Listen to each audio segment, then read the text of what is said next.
Think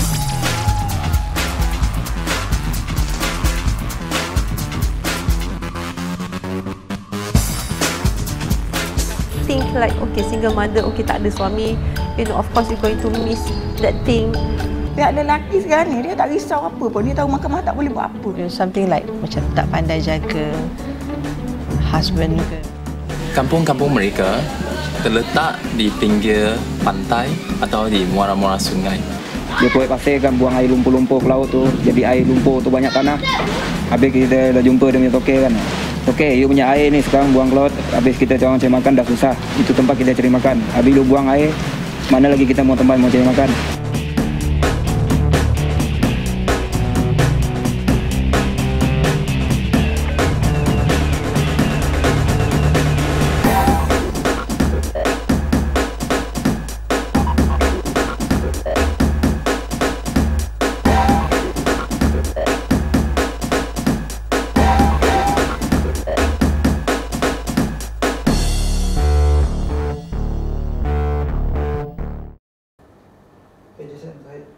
Okay. All right. So, hi Wen. Hi. So you're a filmmaker already, or you have film background already, so you have a head start here. Okay, never mind. But how did you come to know of Freedom Film Fest? I've seen it around a couple of years ago. I think it started in 2005. Right. But I was away most of the time studying overseas, and when I came back, I made a few short films, and one of the films, I think all my friends asked Anna if I wanted to submit it for Freedom Film Fest, and I decided to submit it for Freedom Film Fest. Okay. The film I made is called Like Toy Dolls. It's about the baby dumping situation in Malaysia. Right. That film won a grand prize at the BMW Shorties 2010 last year. Right. Also won Best Cinematography and Best Production Design. And since then, it has been traveling the International Film Festival circuit. We had a screening in the short film corner at the Cannes Film Festival. Okay, how was that? Great. I mean, the BMW sponsored me to attend the festival, so it was a it was a very good experience to attend the festival, to speak to the people there in the market, to find out what kind of films they're looking for in the festivals. Yeah. So, what was the response to that? And what kind of audience did you get, basically, for that? There were about 2,000 over films, so they didn't do what do you call that, a slot screening. It's just people go there and then they'll watch it. Sure.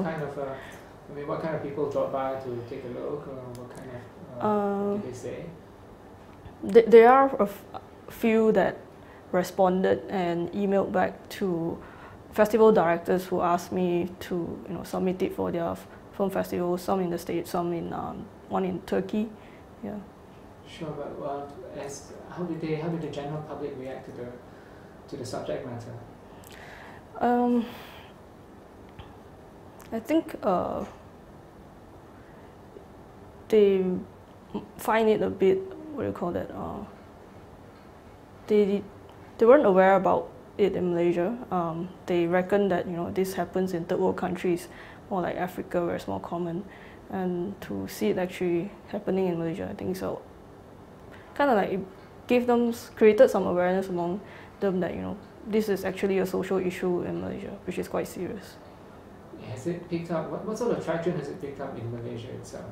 In terms of interest in this baby dumping issue. Do the people who've watched it, express surprise at, hey, this is happening? Well, I think even locally, people that I've talked to, they actually have come up to me and asked me if whatever I've portrayed in the film, does it really happen? And I told them yes, it's all true research. It's not made up, it's not fictionalized, and it seems that the general public don't really know that the babies do go through quite a horrendous situation. It's not like in the movies where you just leave the baby on the doorstep and someone comes to rescue the baby. Yeah. And I think it's maybe due to, you know, we do read about it in the papers, you know, we are aware of it, but to see it visually and in a graphic form, I think that creates a different impact in the audience. Right, so did you try to get to the bottom of things as to what causes rather these babies to be discarded, like rag dolls? Well, again, I'm not an expert on the subject. Well, in your filmmaking, I mean, in the course of making the film, you know, the things that you found out. Well, of course, there are a lot of what do you call that, issues that we have, a lot of things that we need to consider. Is it because of sex education, or is it because of what do you call that? Like our society, you know, we are not very liberal in accepting maybe premature sex or premature pregnancy. Okay. So, you know, do these girls face a problem, you know, being pregnant alone and, you know, not married? Right. Yeah. So there's various causes. I mean, so it's really, I don't know. Someone has to fix it. Did you manage to talk to any of the, well, I suppose it would be really interesting if you could talk to somebody who was dumped as a baby and who's not grown up. Just thought about it. Yeah. Did you manage to find anyone? No, I talked to people from the, what do you call that? The orphan care. They had that baby hatch project. Yes. They have that, you know, that incubator, but yeah. According to them, I mean, a lot of people that come in, they actually, you know, brought the babies in, and, you know, they talk to the people at that center to make sure, you know, that their child is gonna get some kind of, I mean, they're in a safe place, you know, they will be in good hands. There's only one person that left the baby in the incubator, anonymously. So, but don't you have to sign to acknowledge that I have left my baby in? Yeah, you have to sign, but it's anonymously. I mean, after you put that baby in the incubator, you just kind of, there's an alarm that rings, and there's a caretaker who's there 24/7. Right. So they will, you know, come down and pick up the baby. So what's been the how many babies have been hatched? I don't know. I think about 20 or 30. But I spoke to them some time back. Yeah. Okay, right. Now, did you manage to talk to any of the mothers or the fathers who have decided not to keep the babies? I talked to one lady. I think she's a Filipino lady. She's working as a maid here. So she got pregnant, and her employer asked her, you know, like, would you like to give up your baby for adoption, you know, to the baby hatch? So yeah, It's very interesting that you bring that up, because it obviously shows that, you know, we've got a very large migrant population, migrant worker population, and yeah, you know, they will have babies.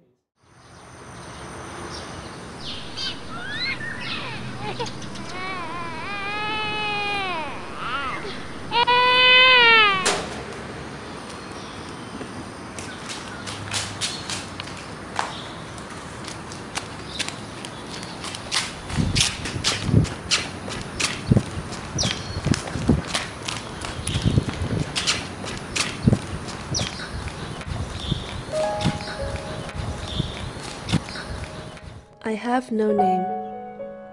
You can find dolls like me everywhere. We are left in rubbish bins, public toilets, and drains. Or just by the roadside.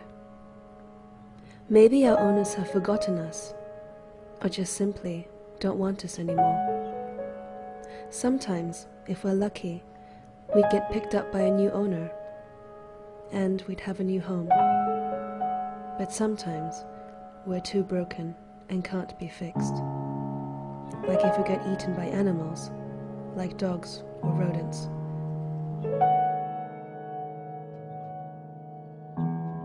It gets worse once the insects come. Bit by bit they maim us, until we're torn apart. But what's worst is when our owners bury us far underneath the ground. Then, we would never be found again. Human beings throw us away like lifeless porcelain. Some are better. They leave us in places where other humans might find us. So, what would you hope to come out from your film? I think really creating that awareness. I mean, again, I said I am just a filmmaker. You know, I'm not the expert. To kind of come up with solutions how to tackle these social issues, but I really do think that there are more that we need to do, especially to educate people, because the baby, I mean, even with the baby hatch, it's located in quite a middle class area in Kampung Tunku, yeah. And most of the people who go there, they are from various backgrounds, college students or professionals, or the people that we really need to target, maybe like you said, is the migrant workers or the people from the lower income groups where they don't have the knowledge, Yeah. So there's a need to remove the stigma, basically. Yes. Quite seriously. Okay. Anything else? Okay. All right. Thank you. Thank you. Okay. You wanna? No, I pick up just today? Oh, fine.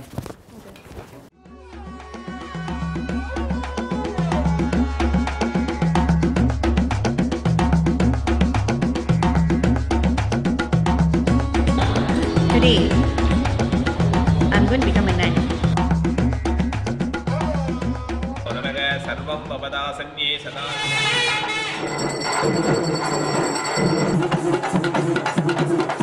Sex and gender is two different things.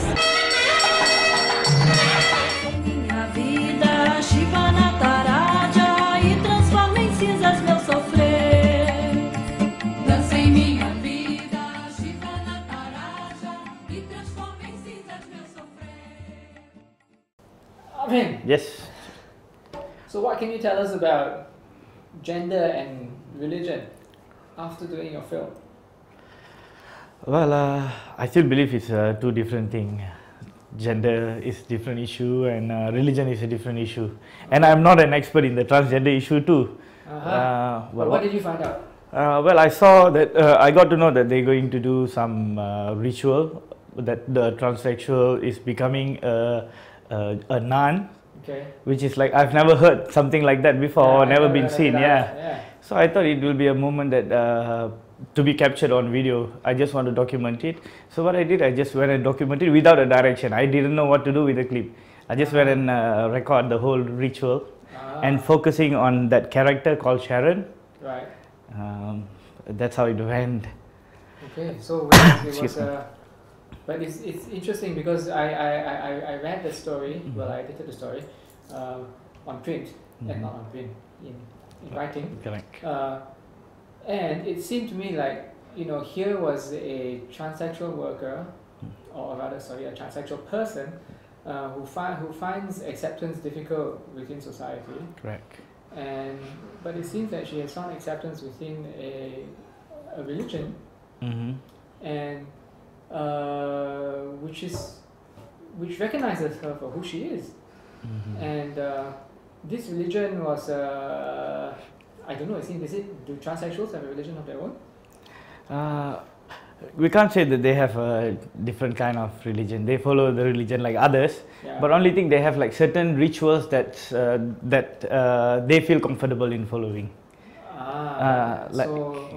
Like for example, deities, they pray to all the deities, but they focus on one deity called Bauchara Mata, and they accept that deity as their in Tamil, if we said, it's like Kula Devi, which is like the protector of your generation. Okay. Yeah. Right, but then was there any backlash against transsexuals adopting the rituals of a religion for themselves? When I did some research on the rituals and all that, yes, there is some backlash. There's some negative comments from those who follows the religion, like from Hindu Sangam, some international Hindu Sangam that have commented that this is not the way to follow rituals and all that. But for me, I think that Hinduism is a vast religion where you practice. You don't have a rule to practice. This is what you must do. This is what you must do, because it's like there's so many segments, and I think that it is their right to practice what they are practicing, because it's not even affecting the. It doesn't affect the reputation of the religion, or it doesn't affect the way others are praying. So what have you, after finishing making the film, what have you come away with? What is your impression now of religion and how it applies to society? And well, basically, you know, like, there's a lot of religious, you know, ding dong here. Correct. But it looks as if, you know, a religion can be quite something that is very compassionate and accepting.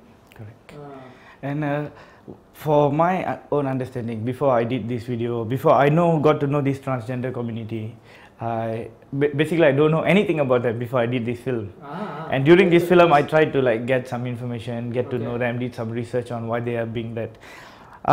Even now, I'm not the supporter or the activist of transgender, because I haven't reached to that level. Right. But what I know for now is, as a human being, it's up to them how they want to live. Yeah, because before I did this film, before I shoot this film, I don't know anything about transgender. I only know that transgender exists, but I don't know the way of life, why they exist, and what are the backgrounds and all that. But since this interview, I found out that each and everyone has their own set of stories. And some of them really wanted to be a transgender, they have already fixed in the mind. And some of them are still struggling to decide which gender they're going to go through. That's the real scenario. Okay. And for me, if they feel comfortable living like a woman, and according to what even Sharon said, the character in the film, she said it's their own right, it's their personal right as a human. Yeah. It's not a matter of whether they are transgender, or even if transsexuals, even if they are male or female. It's their own right. It's the right of that person. Sure.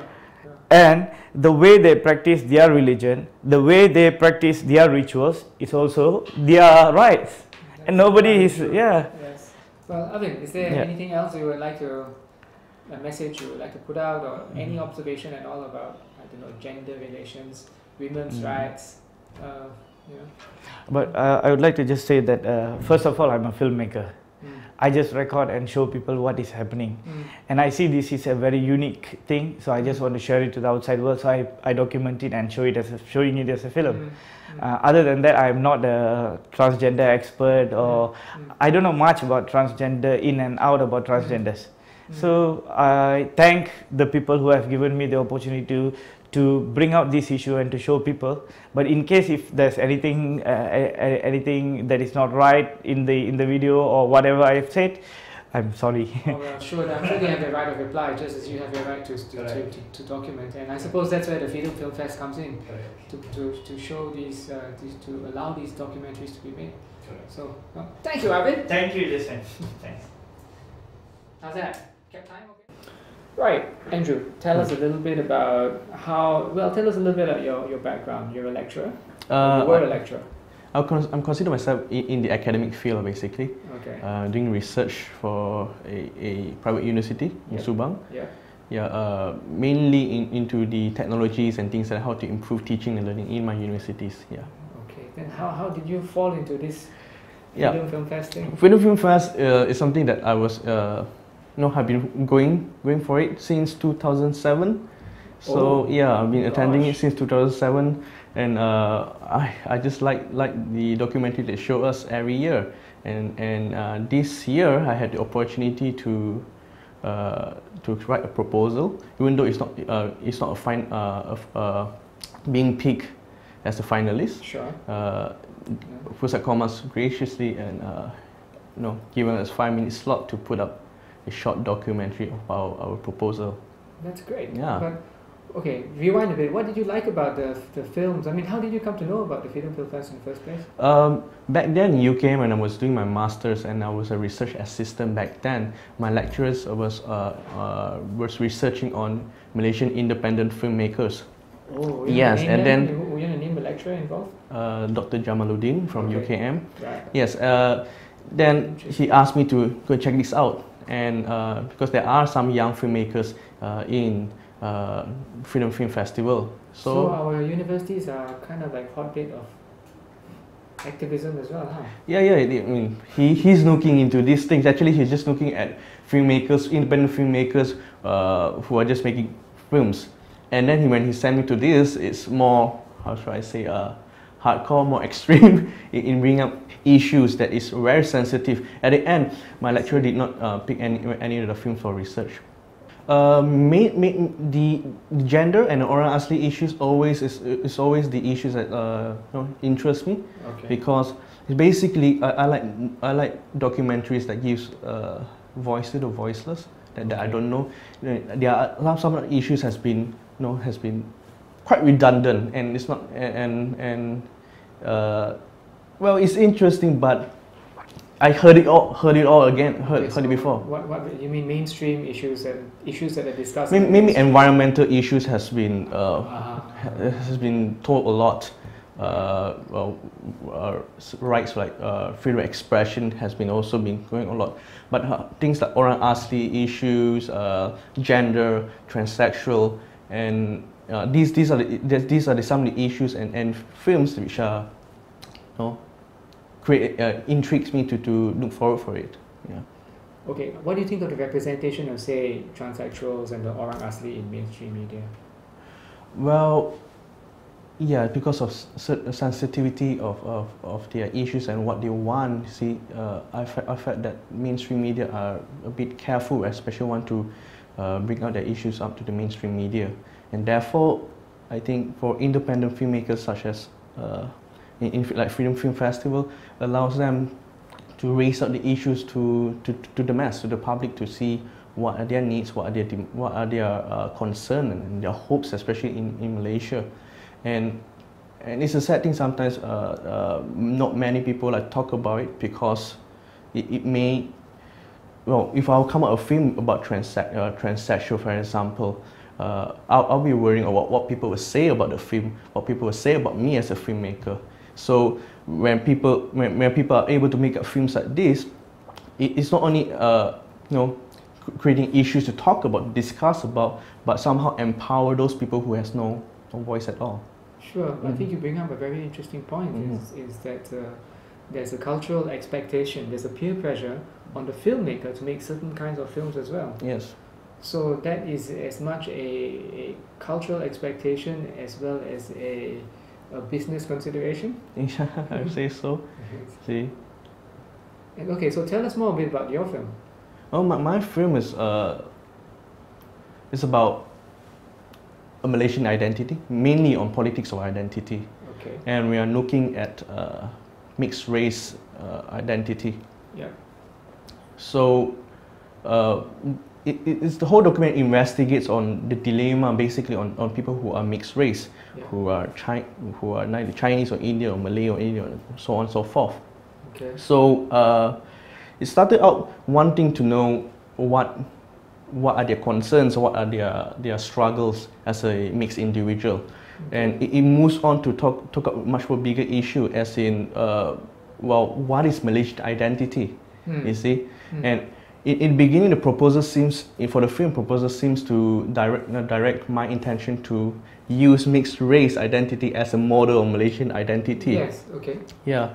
Then after that, as we make the films, with interviews and things like that, we realize that it's more than that. It's something to do with how we should not see a mixed race biologically, but also need to look at in terms of cultural.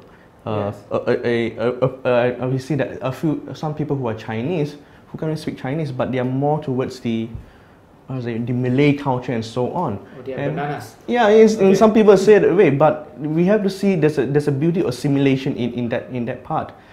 Is he or she creating something very pure, a new identity in themselves? So that's the thing that we are looking at. Sure, sure. Just to clarify for the sticklers of these kinds of terminology, assimilation, you don't mean basically just subsuming your identity into something else, right? But you mean creating something new. Yeah, correct? Yeah. Correct. Okay. So and in Malaysia, you think that there's so much potential to create all these new understanding of self, of identities, right? We That's create right. so many multiple identities. So what you're saying then is that mixed race shouldn't be put up as a model as well, correct? You're saying to let it take its own course. Yes, that's right. We find it's pretty ridiculous to put how we should often see Malaysia as in Malay, Chinese, Indian, and others, and there's nothing else. You see, so by labeling, or should I say, grouping people according to Malay, Chinese, and Indian, it's pretty old school, should I say. What does it do to your thinking? It stereotypes people that Malays and it would be like that, Indians would be like that, Chinese would be like that. But actually, it's more than that. We don't want to be dictated according to groups. Some people who can't relate themselves to Chinese. I'll give you an example of one person I interviewed. Father Indian, mother Chinese, but he's more Chinese because the father also are more Chinese, even though he's Indian. And they celebrate Chinese New Year and so on. So a question comes in when there's a Chinese New Year is coming and he's applied for leave. He don't get it. He don't get it. And he says it's because of his name, Indian name. You see, so he said, but you can't say that because my name is Indian name, therefore I must celebrate Deepavali and throw coconuts every time I put some. You see, so he's quite lost in that part. So when it comes in, he raises questions like, for example, we are living in a very different political culture here where people are politics are being represented by race. He say for him being mixed, who represents me? Okay. I think the question right now for a lot of people who are mixed race are looking for they won't want to be related to race, because they don't feel connected if you actually label them as Chinese or Malay or Indian. Most of them, their desire for recognition is just to be recognized as Malaysian, and that's all. You see, and one reason this film was also raised is, and this is a reaction to Hannah Yeo's case and Anak Malaysia thing, and people would just say, oh, he should actually follow his father's race, right? Is it that simple? I don't know. Should we dictate the daughter's race since he was born, or we just let her choose for herself when she's old enough? Well, this issue of identity should not be decided by anybody, but be decided by oneself. I think the freedom of choice, freedom to identify who you are, is important and needs to be highlighted as well. Okay, let me end with this. I know the issues and a film or documentary based on race is also something very old, but for this film, we were looking at mixed race identification, and there's some facts that I've been looking at is that they are about the government do not actually record down mixed race individual, right? And the question raised is why they don't do that, and unofficial report also state that there are about 150,000 mixed marriages in Malaysia. You see, 150,000 mixed marriages, and when we have children, who are these people? Are they being labeled as mixed race or not? My opinion is that because we are so comfortable with this racial segregation identification, we must understand that it's a system of management by the colonial times. It's how the British comes in to manage these people. Right. You see, and therefore when some people say I want to be identified as mixed, you say no, because when you identify you as a mix, I don't know how to manage you. You see, I don't know how to manage you. So it's after all, if someone demand to have a certain group of mixed race, it may change the whole political culture, it may change the votings.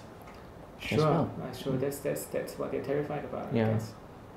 And also, you think that it will also change the way we think once we identify ourselves differently. Yeah. And we will think differently and come up with new ideas. Correct. I think that's quite exciting, actually. Yeah. Right. Okay. I think. All right. Yeah.